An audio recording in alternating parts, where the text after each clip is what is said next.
Hey, what's up, everyone? Eric here. It's 1 a.m. Gotta be up for work at like 6 a.m. But I did take a 3-hour nap, so that's why I'm up now at this time. As I'm getting older, I'm taking more naps. I like naps. Rejuvenates me. But yeah, as the title of this video states, just want to talk about being a vendor and don't be greedy as a vendor. 'Cause I've been watching a lot of shorts that pop up on my Instagram feed and YouTube Shorts that a lot of these vendors across the country have been posting lately. Uh, and they'll post clips of themselves and the customer, kind of they're upset about low percentages that to them it's low and like an insulting offer, and some of them get mad about it. Um, so I wanted to clarify some things on that you shouldn't be greedy as a vendor. First of all, let me say I don't have 10 years of vendor experience. I used to vend toys throughout my 20s. Pokemon's a whole nother ordeal, and I only have been vending Pokemon on and off for about a year. I don't have all the answers. At the end of the day, you do what you want. You all vendors are pretty much all grown adults, right? Um, but what I'm saying for me personally is that I'm never really greedy as a vendor. I always try to make the customer happy. Now again, I'm not gonna get completely destroyed on a deal either, right? You gotta be smart.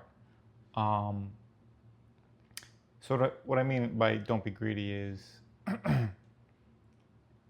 if you have a card that's $100 and someone's offering you 90%, that is a pretty fair deal. That's a good deal. Now, of course, there's different scenarios. Did the show just start? Did you just get the card in from grading? Did you just buy it or trade it from someone else before the show and now you're just putting it out and you want to test out how it does at your market price? That's all understandable stuff. But my point is, if you have, say, and this has happened to me, these whatnot kids come to my table and want to buy a bunch of my binder cards or even some cheaper slabs for around, usually they'll start at 80%, 85, and I'll work with them. I'll hear them out, especially if my stuff has been sitting a while, for a couple of shows. So I don't mind reaching an agreement around 88%, which I've done many times, 88, 89%. I've even done actually 85% for a lot of PSA slabs around between the $100 to $200 mark. I've done that quite often. I've had people come to my table and be they'll take 6 or 7 of them. Look, ideally I would like to be at 90% personally, the lowest. But I've done it for 85% if someone's getting about $800 worth of, slabs, 6 slabs. And most of the slabs also I graded myself. So you gotta factor that into consideration if you're buying the car raw at say 70%, right? Or whether you got it in as a trade at 80%, factor that in, excuse me. And then say you send it in, it came back at 10, you're making good profit margin already. So I mean, if the card has been sitting a while and someone walks up to you and wants to take 6 of them off your hand, say these guys have been sitting in your case for a show or 2, or 3, whatever the case may be, it's good to think about selling to that person if they're offering 85% and no one else has bought them the entire show or past 2, 3 shows, whatever. It's good to just take that money in cash and put it into something else, because you never know what's going to walk across your table, and it's good to have cash on you, especially if cards have been sitting, especially graded yourself. You're still making out on top at the end of the day. So you got to think about all these scenarios. So yeah, I just wanted to make this video because I've seen some of these vendors with the shorts they're creating, they're mad about being offered 90%. 90% is quite good, and this is not just 90% for one card, which is also fine in my opinion. I don't mind doing 90% for someone. It's like a 90% buyout, which, I mean, listen, if someone come to my table, clean me out of everything, 90%, yeah, I call that a win in my book, and I go home with tons of cash, and I could just restock or buy other cards and just grow the inventory more, Now, of course, there's exceptions to the rule, right? Say you have a vintage card that's super rare and super expensive that you don't get often. Yeah, you can obviously, it's smart to be more strict with that in terms of what you let it go for, right? But you also have to look into, say someone wants to trade you some cards, whether it's full trade. Say you offer, the standard is 80%, right? Say you offer 80. We can even do a worse scenario. Say someone wants 90% trade, right, for their cards, raw cards. They see a slab they want, an expensive slab, and whether it's market, but most people like to negotiate. So whether that's market or they want it for like 90%. All right, so say you give them the slab for 90%, they want 90% trade. That's a lot, right? Like I feel like as a vendor, you're going above and beyond, right? You're appeasing this customer for every demand they want. So you kind of like, personally, you're like, should I do this, right? Because they want 90%. That's a lot for their raw cards. And they want me to come down 10% on the market value of my slab. I don't know. Yeah, but you got to think about it. What are they trading into you? Now, some people will just come up to you like their entire binder, and their PC collection, and be like, hey, take whatever you want if you give me 90%. Or someone even come up with a handful of stuff. Could be heavy hitters, top cards from each set. I've had that happen. So yeah, it could work out in your favor. So don't be insulted by what some people ask if they want a higher amount. Not every deal has to be the same, right? So they could be giving you a raw card, say a few 151 cards that are clean mint, say like the Charmander. Have it pull up my screen actually. So the market price for Charmander from 151 is 110. All right, the customer wants it at 90%.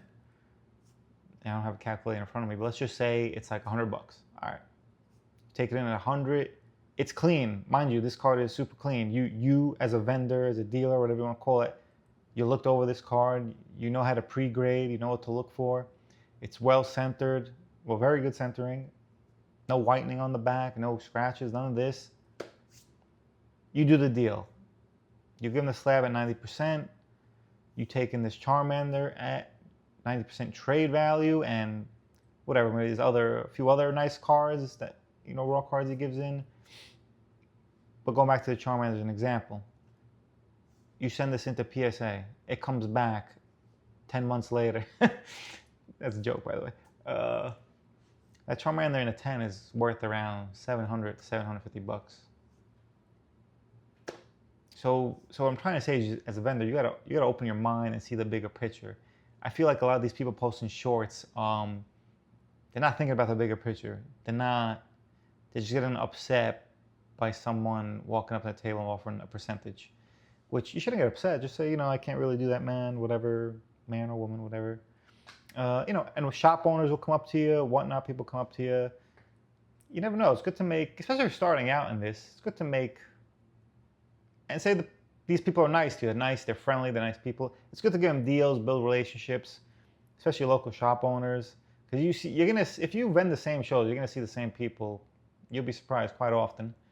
It's good to build relationships because you never know how they can help you. You can help them.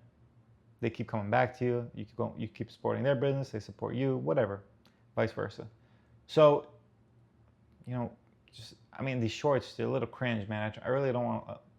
Try not to comment on them. I really don't want to because I'm on my business page and I'm trying to keep it professional. But it's just annoying and it's cringe. And again, I feel like a lot of people don't want to really take advice or hear advice from someone. They just kind of automatically get defensive and assaulted, which is not what I'm trying to do here. I'm just trying to make people realize things, how they can still grow their business and be successful, make money by giving out deals to customers and just making it work. You got to do the calculations and numbers, and you can make everyone happy involved in the transaction.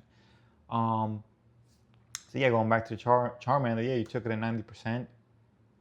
You got it 10% under market. It was clean, excellent copy. You sent it in. All right, you pay the PSA fees, whatever it is, whether you go through GameStop or you have an account already. You're making you're making money. Like you're up. You're probably gonna be up like $500, right? Now when you get it back, obviously, yeah, who knows? Does the slab go down? That has happened. That's happened to me. Or the slab go up. But look, you should know. You should know the sets, right? 151's a safe set. It's pretty much out of print or about to be out of print. So you know you're gonna be pretty good. If that came across my table, hell, I'd probably give someone 95%, maybe even 100. If it was clean, I'll take that. So you just gotta play around with it. Again, every scenario is different, every transaction is different. You never know what's gonna come up to your table. I even brought like a couple of graded comic books to my table at one show. This was trying to offload some stuff of mine for my PC collection. I like some toys and comic books, and I brought them anyway, whatever. And someone actually, a Pokemon collector, he had his binder with him, and he liked like one of my comic books, and it was like a 9.8. It was like Deadpool dressed as Trump. It was pretty funny. It was nice. I like the cover. And yeah, I mean, he didn't even ask for like a discount off the book. I think I had it at like $250 or $300. But I took a little bit off for him anyway, like $20 or $30, just because I am nice. Sometimes maybe I'm too nice, to be honest. But I try to give everyone like a little bit of discount. But anyway, the point of this story is, I took in like 4 or 5 raw cards at 80% trade. And I remember and one of them was like Flareon from Prismatic, the SIR. This is a long time ago. This is about like 6 months ago or 7 months ago. And yeah, that came back at 10. I think a few of the other ones came back at 10, but I don't even remember the cards. I do remember the Flareon because I kept it in my PC. And that right now is like a $550 card. And it was clean. He knew it was clean too. He just, he just didn't care. He wanted the comic.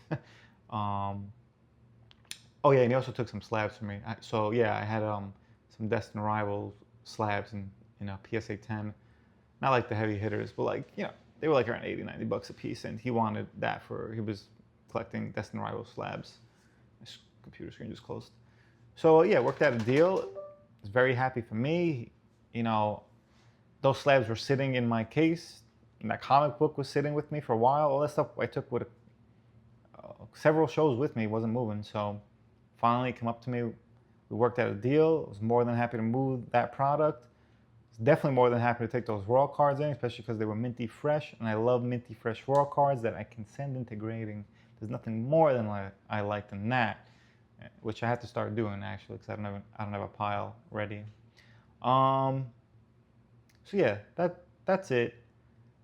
And if you're a vendor, please don't take any offense to this. This video is not meant to be insulting. It's just meant to make vendors, open their mind, be aware of what's going on, and just think about the future. Don't just think small-minded or think about what's going on at the table right then and there. Think about how this deal can help grow your business, financially help you, maybe you take a little cut right there in that deal, but in the future it will help you long term and can make you more money long term. Okay, that's really the point is, and just don't get upset. And yeah, don't get me wrong, there's gonna be annoying customers who are gonna insult you and probably just come up to you rude and think they own the place. That's definitely gonna happen, and other vendors do that too, by the way.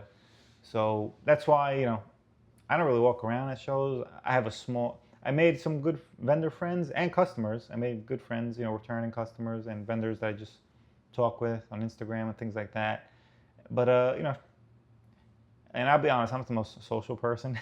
It takes me a lot to open up to people. I'm not the most friendly in the beginning in terms of like full length conversation. I'm usually just like a hi and bye type of guy, to be honest. But I'm still friendly regardless. If someone comes up to my table, obviously I'm gonna be friendly. Yeah, so gotta have a lot of patience too with people who are annoying and jerk offs. So I understand that part of it also, But that's it with that. That's my little speech about that. I also wanted to just give a little business update. Got some products in from Vistaprint. So here's my sticker, by the way. Poke Nostra. That was pretty cool. So this is the business card. It's kind of hard, like when I do this on the computer. I mean, I think next time I'm definitely gonna make the barcode a little bigger. This is my link tree, so my social media stuff. And then on the back, you got, on the back you got. I thought this was cool. I don't even know how I came up with it because usually I'm not the smartest with ideas. But got Snorlax. Okay, looking fresh, Snorlax. God, look at him. Thanks, wise guy. You know. And then this is for the table. I thought so. This is on me. I thought it was gonna be bigger. And then like, it's like an acrylic, I don't know, whatever.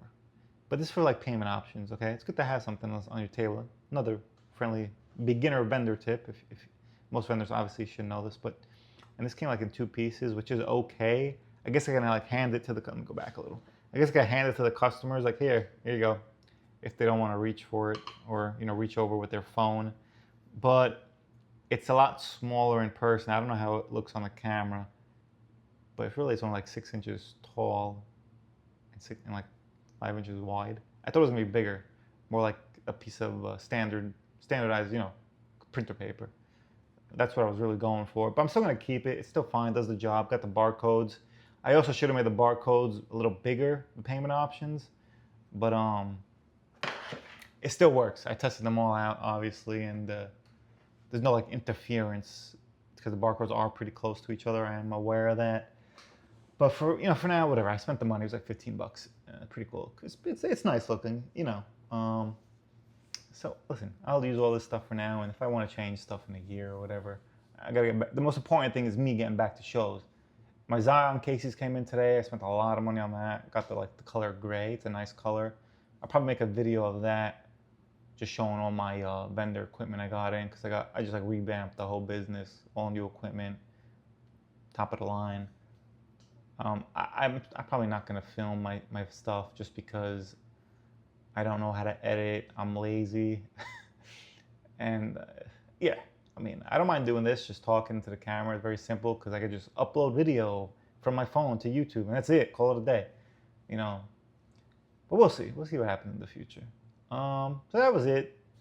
If you have any other comments or tips about the vendor stuff, you know, or your interactions at shows, whether you're a customer or vendor, whatever, you know, feel free to leave a comment. But again, this was not any type of video to start arguments or insult anyone, you know. So that's it. Hope you enjoyed the video. All right, guys. Till next time.